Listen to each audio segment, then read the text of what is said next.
بسم اللہ الرحمن الرحیم وبہ نستعین وہو خیر معین۔ گفتگو استصحاب میں چل رہی تھی کہ تخییر کے مورد میں استصحاب اصل براعت کی طرح جاری کر سکتے ہیں محظورین میں یا نہیں جاری کر سکتے۔ اور نائنی کا نظریہ کل آپ نے ملاحظہ فرمایا، جو کہتے تھے کہ نہیں جاری کر سکتے کیونکہ علم اجمالی کے بالکل جو ہے وہ ٹکرانے والی بات ہے، کیونکہ استصحاب کو وہ اصول تنزیلی یعنی واقع کے مطابق مانتے تھے، اور اصول تنزیلی کیا کہتے ہیں واقع میں نہ واجب ہے نہ حرام۔ تو جبکہ علم اجمالی میں ہم واقع میں یقیناً ہم جانتے کہ یا واجب ہے یا حرام، تو واجب حرام ہے بھی اور واجب حرام نہیں بھی ہے، یہ دونوں آپس میں ٹکراؤ کر رہے تھے۔ کل کی بات یہ تھی۔ آ جائیے اس میں ہم اور نائنی کو دو ان کے مبنا کی بنیاد پر جواب دیتے ہیں کہ آپ کا مبنا ٹھیک نہیں ہے، کہ کس نے کہا کہ جو ہے استصحاب اصول تنزیلی یا پر دلالت کرتا، وہاں پر تو کوئی ایسی بات، جو بھی روایات ہے جس سے استصحاب کو ثابت کر رہے ہیں، اور زیادہ تر استصحاب کو روایات کی دلیل سے ثابت کیا جس میں جو ہے وہ کوئی ایسی بات نظر نہیں آتی کہ جو ہے اس کو اصول تنزیلیہ میں سے قرار دے دے، کوئی اشارہ بھی موجود نہیں اس کی طرف۔ اصول تنزیلیہ کا مطلب آپ نے استصحاب جس چیز کو کیا ہے وہ سمجھ لیں واقع ہے، واقع کی منزلت میں قرار دے، یہ کیسے پتہ چلے گا؟ ایسی تو کوئی روایت میں بات آئی نہیں ہے، نہیں کہ اصول تنزیلیہ کی کوئی دلیل ہونا چاہیے، اس لیے اس کو ہم نہیں مانتے۔ آئیے ان روایات میں سے ایک روایت زرارہ کی روایت ہے، اس زرارہ کی روایت پر آج تجزیہ و تحلیل استصحاب کے ذریعے سے آپ کے سامنے پیش کر رہے ہیں، تاکہ دیکھیں کہ اس میں اصول تنزیلیہ کی کوئی بو آتی ہے، کوئی اس میں ذرا سا بھی اشارہ موجود ہے؟ دیکھیے کہیں اشارہ موجود نہیں، کوئی ذرا بھی بو نہیں آ رہی اصول تنزیلیہ کی۔ آئیے اس روایت کو ملاحظہ کریں۔ روایت خود زرارہ کی، اور زرارہ کی روایت سے بہتر اور کس کی روایت ہو سکتی ہے؟ سب سے معتبر روایت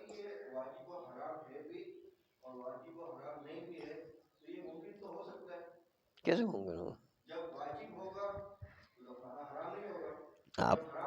آپ نے مطلب نہیں سمجھا نا، وہ کہہ رہے کہ علم اجمالی کی یا واجب ہے یا حرام، دو میں سے کوئی ایک چیز ہے، اور وہ کہہ رہے نہ واجب ہے نہ حرام ہے، کچھ بھی نہیں ہے، یقیناً کچھ نہیں ہے بھی اور نہیں بھی ہے، یوں ہو رہا ہے۔ ہاں ایک ہی وقت میں آنے واحد میں۔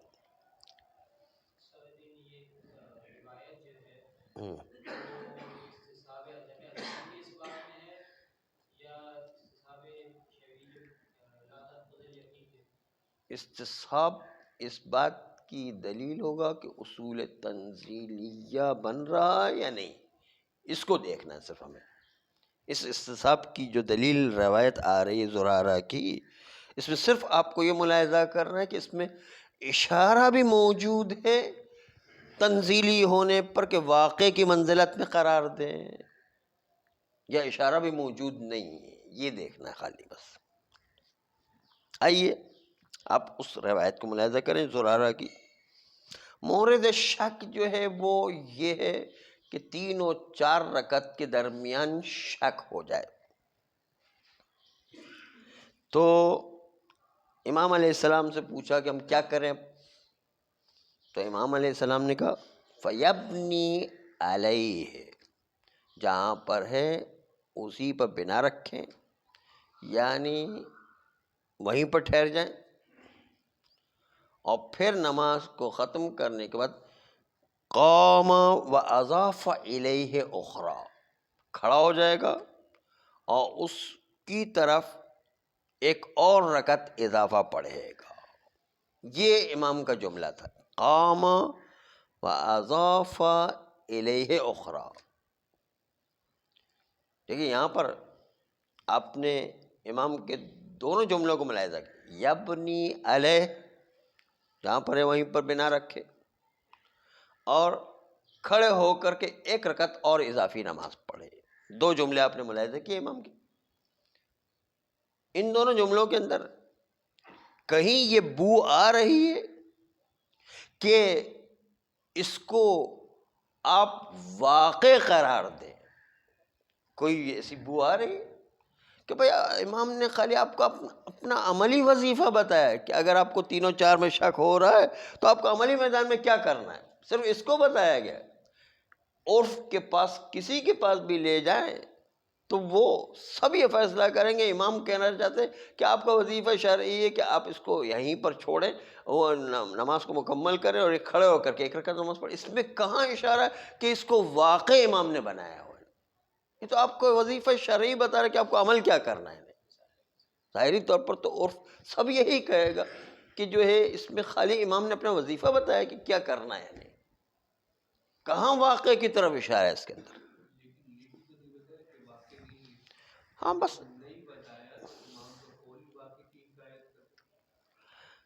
صرف امام نے وظیفہ بتایا ہے. ہم یہ ادعا کر رہے ہیں آغا نائینی کہ یہ واقع کی منزل میں ہوتا تو واقع کی منزل کی ان کو دلیل لانا ہے. عدم پر دلیل لانے کی ضرورت نہیں، ان کو جو ادعا کی مدعی کو دلیل لانے کی ضرورت ہے، وہ دلیل لے کر آئے. اس میں اس دلیل میں کہاں پتہ چلتا ہے؟ ان کو دلیل لانے کی ضرورت ہے. اس لیے کسی جتنی بھی استصحاب کی روایات موجود ہے وہ سب کی سب کوئی بھی واقع کی نشاندہی نہیں کر رہا ہے. تو ہم اصول تنزیلیہ میں سے کیسے قرار دے دیں اور کہیں گے بمنزل واقع ہے؟ نہیں.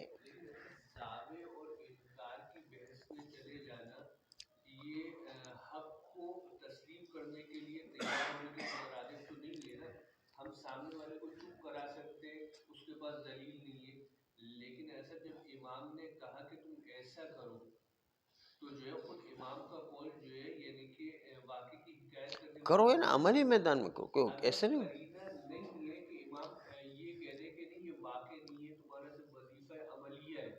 نہیں، یہ جو ہے ہمیشہ عرف کی زبان کو سمجھایا جائے گا.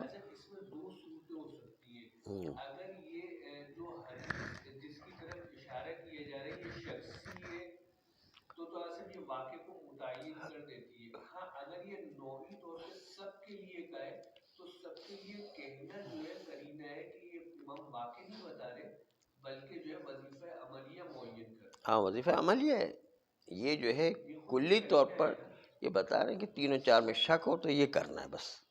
امام نے یہ نہیں کہا کہ واقع کو جو ہے واقع کی طرف کوئی اشارہ بھی امام نے نہیں کیا ہے. اور مدعی آغا نائینی جو واقعیت کی منزلت میں قرار دے رہے ہیں ان کے لیے واقعیت کی کوئی بھی روایات سے دلیل لانا ہے. روایت سے کوئی دلیل نہیں مل رہی ہمیں، کوئی اشارہ تک نہیں مل رہا ہے، کوئی ذرا بھی بو نہیں آ رہی. خالی ایک عملی وظیفہ امام نے بتایا کہ یہ کرو بس. اس لیے جو ہے ظاہر آغا نائینی پر اشکال وارد ہے کہ آپ کا مبنی ہی درست نہیں کہ آپ کہتے ہیں کہ نازل منزل واقع قرار دیں گے. بس اتنی سی بات سے مسئلہ حل ہو گیا کہ کوئی تناقض پیدا نہیں ہوگا. اس لیے کہ علم اجمالی واقع کو بیان کر رہا ہے جو ہمیں پتہ ہے کہ یا دفن کافر واجب ہے یا دفن کافر حرام ہے، اور دوسری طرف سے وجوب بھی نہیں ہے حرام بھی نہیں. یہ ظاہری وظیفہ ہے. ظاہر و واقع میں کوئی ٹکراؤ نہیں ہوگا، دونوں جمع ہو سکتے ہیں. نہیں، اس لیے ایک بنا آپ کے بیان کی کہ آغا نائینی جو ہے اس طریقے سے ان پر پہلا اشکال تو یہ وارد ہو گیا ہے. مطلب دوم یہ ہے کہ چلو فرض کریں کہ آغا نائینی سے ہم اشکال اول سے صرف نظر کرتے ہوئے کہیں کہ تنزیلی کو چلو ہم نے مان لیا کہ استصحاب کا جو حکم ہے وہ حکم تنزیل نازل منزل واقع ہے. تو دوسری بات کو کیا کریں گے؟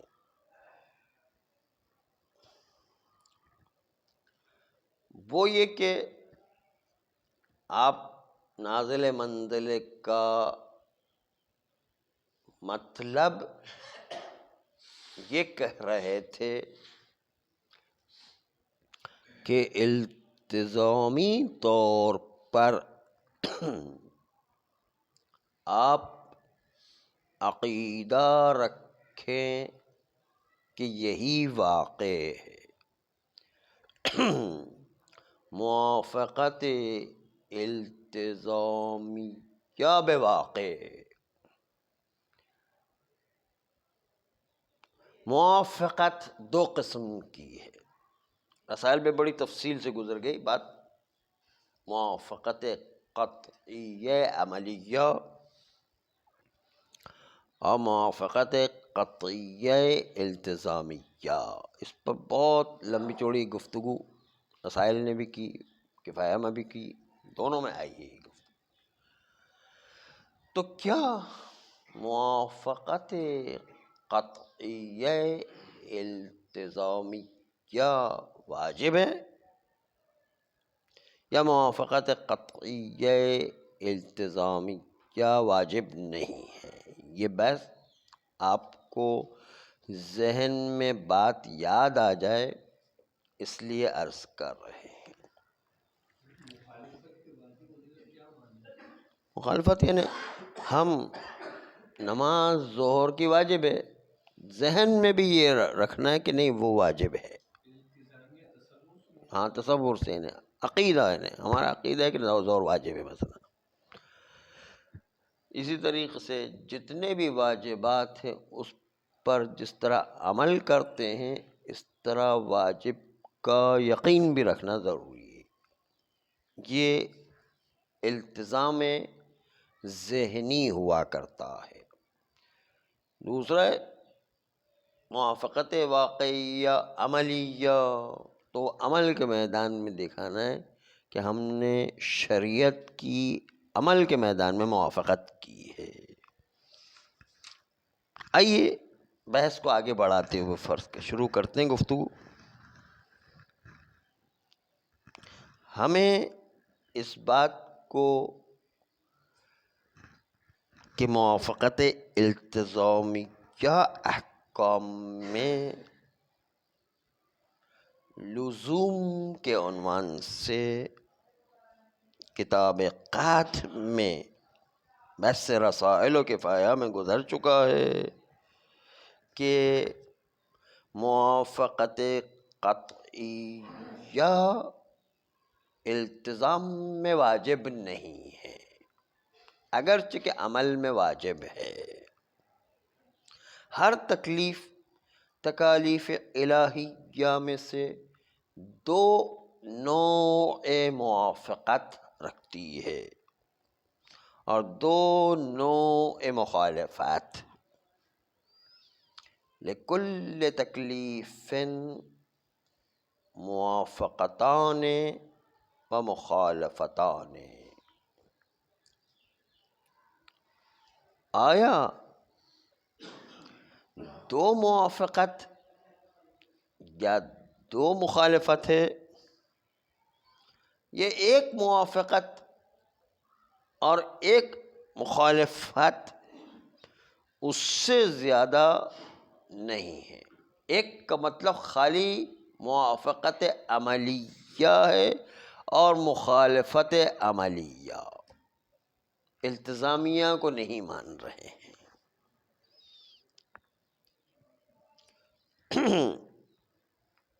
کتاب قحط میں جیسے کہ آغا آخوند خراسانی نے کفایہ میں اور آغا شیخ انصاری نے رسائل میں ذکر کیا ہے کہ نتیجہ یہ کہ اگر ہم استصحاب کو اصول تنزیلیہ نہ مانیں،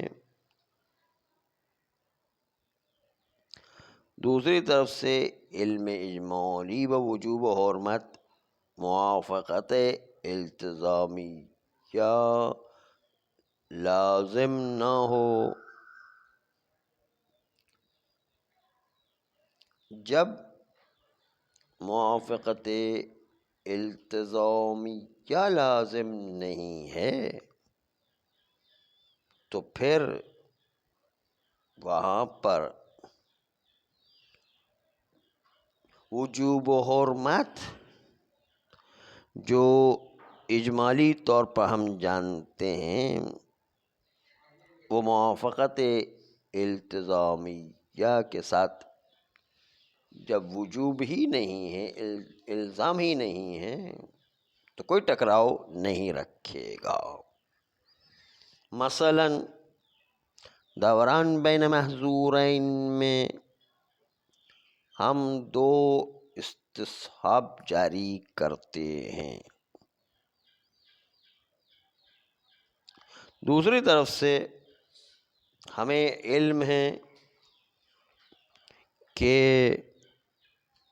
یا وجوب ہے یا حرمت۔ استصحاب ظاہری لحاظ سے استصحاب کہتا ہے کہ وجوب بھی نہیں ہے، حرام بھی نہیں ہے، اور علم اجمالی کہتا ہے کہ نہیں یقیناً موجود ہے، تو دونوں میں ظاہری لحاظ سے تو تناقض ہو گیا۔ لیکن ہم نے کل بھی جواب دیا کہ یہ علم اجمالی سائر علوم سے جو باقی جگہوں پر ہوا کرتا ہے فرق رکھتا ہے، چونکہ اس علم اجمالی میں تنجز نہیں ہے، یعنی اثر تنجز اس کا کوئی ظاہر نہیں ہو رہا ہے، اور موافقت و مخالفت قطعیہ بھی امکان نہیں ہے۔ اس لیے سائر علوم علم اجمالی سے مختلف ہے۔ آسان الفاظ میں کہ اس علم اجمالی کے بارے میں کہ دفن کافر واجب ہے یا حرام ہے، اس علم اجمالی کا کوئی اثر نہیں، کیونکہ جنس سے تکلیف معلوم ہے، الزام، لیکن نوع تکلیف معلوم نہیں، اس لیے اس کا کوئی اثر ظاہر نہیں ہے۔ دوسری طرف سے دو استصحاب جاری ہوتے ہیں، اور اس دو استصحاب میں ہم نے عرض کیا کہ نہ تو وجوب باقی رہتا ہے نہ حرمت، لیکن یہ دونوں حکم ظاہری ہے، دو حکم ظاہری جو استصحاب کے نتیجے میں آئے ہیں۔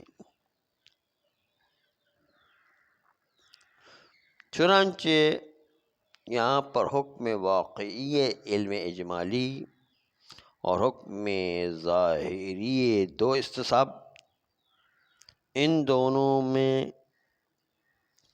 کوئی اختلاف باقی نہیں رہتا ہے، اور اس کے نتیجے میں جس طرح شرب توتن میں ہم اصالت البراءت جاری کرتے تھے، تو ظاہری لحاظ سے حلال شرب توتن ہو سکتا ہے واقع میں حرام ہو، تو واقع میں حرام ہونے کے باوجود ظاہری اصل براءت کے نتیجے شرب توتن جائز ہے، حلال ہے، تو حلال و حرام میں کوئی جو ہے تضاد یا تناقض نہیں ہے۔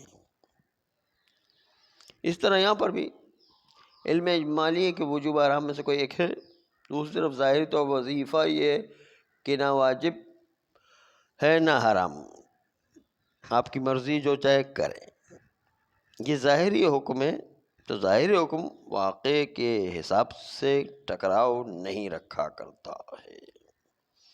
پس اس بنیاد پر ظاہر و واقع کے اعتبار سے تناقض ختم کر دیا گیا ہے، اور کوئی تناقض لازم نہیں آتا ہے۔